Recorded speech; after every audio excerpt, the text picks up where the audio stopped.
తాకట్టులో ఉన్న బంగారాన్ని విడిపించి ఆ రోజు ఆన్లైన్ రేటుకే మేము కొంటాం. Sharma gold company.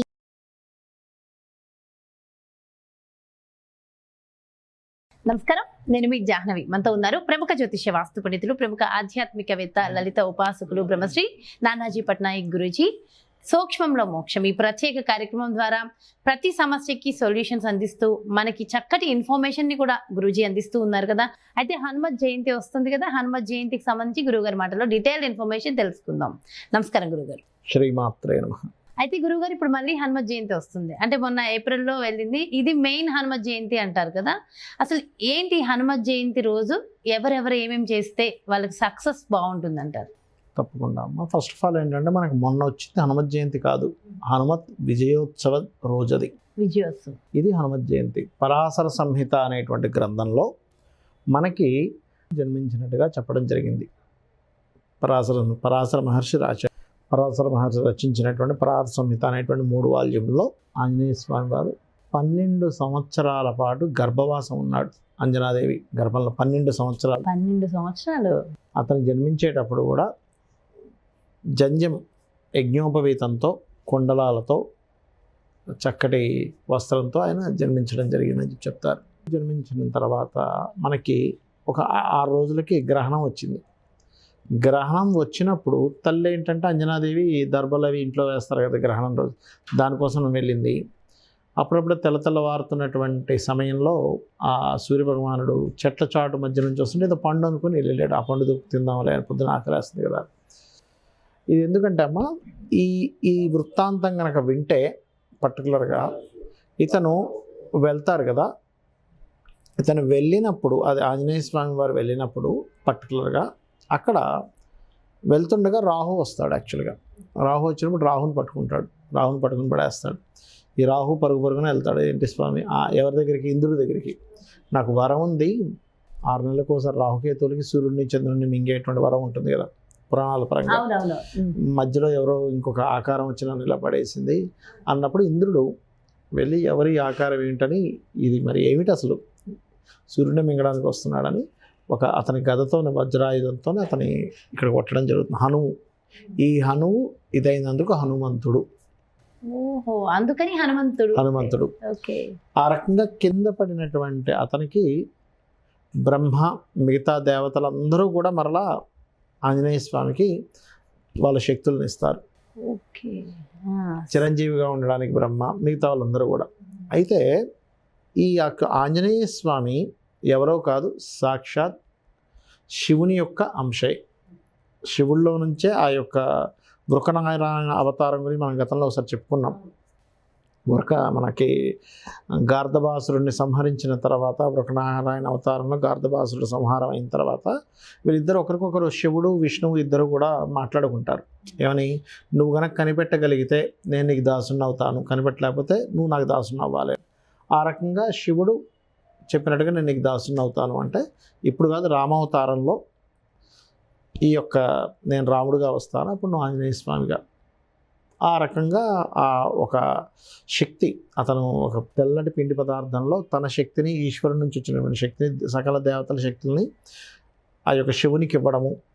ఆ యొక్క శివుడు మరలా కైలాసానికి వెళ్ళిన తర్వాత పార్వతీదేవి ఇద్దరం కలిసి ఒకసారి విహారానికి వెళ్దామని చెప్పని శేషాచల కొండపైకి వస్తారు. అక్కడికి వచ్చినప్పుడు అక్కడ వానరాలను చూసి వీళ్ళు కూడా వానరులుగా మారి కొంతకాలం సంచరిద్దామని అలా అయినప్పుడు వచ్చినటువంటి ఆ తేజస్సు, శివుడి నుంచి పార్వతీదేవిలోకి వెళ్ళిన తేజస్సు ఈ అవతారంలో వచ్చింది. అంటే వానర రూపంలో వచ్చినటువంటి తేజస్సు కదా అని చెప్పని అగ్నిదేవుడికి ఇవ్వడము, అగ్ని వాయువుకి ఇవ్వడము, ఆ వాయువు కూడా దాన్ని మొయ్యలేక అంజనాదేవి గర్భంలోకి ప్రవేశపెట్టడము. ఆ అంజనాదేవి మొట్టమొదటిగా ఏంటంటే, అసలు నాకు గర్భం ఎలా వచ్చిందని ఫస్ట్ ఆవిడ కొంచెం కోపిస్తుంది. శపించబోతుంటే అప్పుడు మళ్ళీ వాయుదేవుడు ప్రత్యక్షమై, అమ్మ ఇది ఈశ్వరుడి యొక్క తేజస్సు, ఇదొక అవతారం, లోక కళ్యాణం కోసం వచ్చినటువంటి అవతారం అని చెప్పడం జరుగుతుంది. ఎందుకు చెప్తున్నా అంటే ఈ మాట పర్టికులర్గా ఈ వృత్తాంతం మనం ఇప్పుడు ఏదైతే చెప్పుకున్నామో పర్టికులర్గా ఇప్పుడున్న గ్రహస్థితికి కంపల్సరీ కావాలి. రేపు 1వ తేదీ రాబోయేటువంటి ఆంజనేయ స్వామికి సంబంధించిన హనుమత్ జయంతి అందరూ జరుపుకోవాలి. ఎందుకు అంటే ప్రజెంట్ ఉన్న కండిషన్లో కుజుడు తన స్వక్షేత్రంలో ఫైరీ సైన్లో ఉన్నాడు, శని తన స్వక్షేత్రంలో కుంభరాశిలో ఉండి ఇద్దరు వీక్షణ ఉంది, ఇద్దరికి 2 గ్రహాలు పరస్పరం వీక్షించుకుంటున్నాయి. ఇలా వీక్షించుకుంటున్నప్పుడు దీని యొక్క ప్రభావం ఒక 45 రోజులు ఉంటుంది. సరిగ్గా హనుమంత్ జయంతి మనకు 1వ తేదీ, అదే 1వ తేదీ కుజుడు మారుతున్నాడు.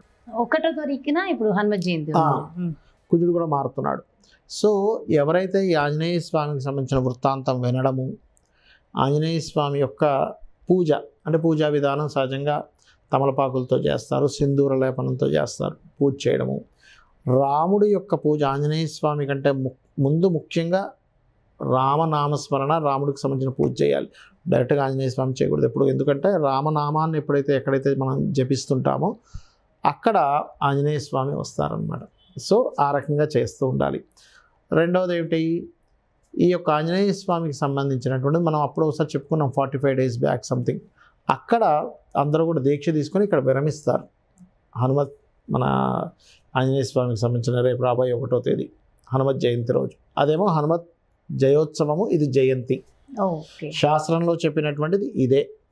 అయితే ఆంజనేయ స్వామి యొక్క స్తోత్ర పఠనం కానీ ఆంజనేయ స్వామిని తలుచుకుంటే ఎటువంటి ఫలితాలు వస్తాయి అంటే, నేను ఒకసారి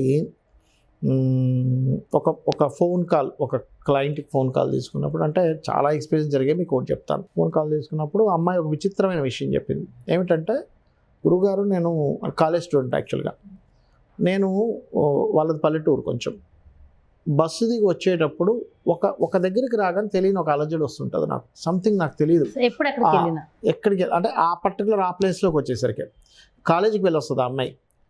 వస్తుంది, గురుగారు ఇది ఎట్లా నాకేమో అర్థం కావట్లేదు, అక్కడికి రాగానే ఏదో తెలియని భయం. నేను చాలా ధైర్యవంతురాలు, నేనేం పెరిగిదాన్ని కాదు, కానీ చాలా ధైర్యవంతురాలని, కానీ ఆ పర్టికులర్ ప్లేస్ దగ్గరికి వచ్చేసరికి తెలియని షివరింగ్ వస్తుంది, ఏదో నా చుట్టూ ఏదో నెగిటివ్ ఎనర్జీ వచ్చినట్టు అనిపిస్తుంది, వెళ్ళిపోతుంది.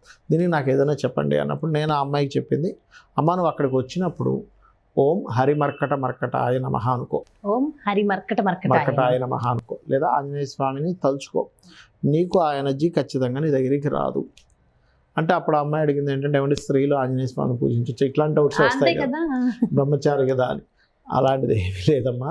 స్త్రీలు పూజించదగ్గది కానట్లయితే ఒకటే గుర్తుపెట్టుకోవాలి, ఎప్పుడు కూడా ఏ దేవతా స్వరూపాన్నైనా స్త్రీ పూజించవచ్చు. ఎందుకంటే అందరూ స్త్రీ గర్భం నుంచే బయటకు వస్తారు, అంతే కదా. పర్ఫెక్ట్.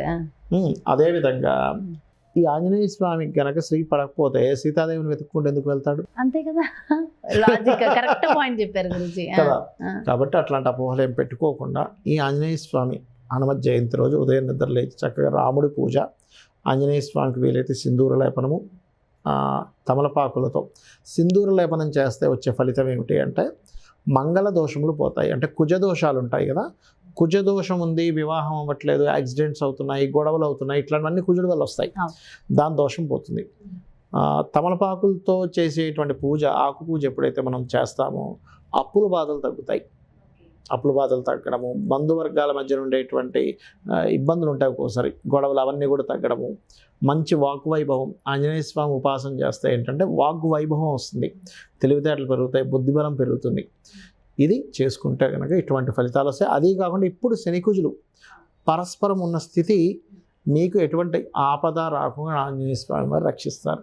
అయితే ఆంజనేయ స్వామికి అప్పాలు దండ కట్టాలని నేను ఎప్పటి నుంచో అనుకుంటున్నా గురూజీ. మొన్న విజయోత్సవం వడమాల, నేను ఇవి స్వీట్ అప్పాలు ఉంటాయి కదా, అవి దండ కట్టి వేద్దాం అనుకున్నా, ఎందుకో మరి ఆ రోజు ఆంజనేయ స్వామి స్వీకరించలేదు నా దగ్గర. వడమాల కానీ అప్పాల దండ కానీ ఎప్పుడు వేస్తారంటే, వాళ్ళ జన్మజాతకంలో కుజరాహు కలయిక ఉంటుందమ్మా.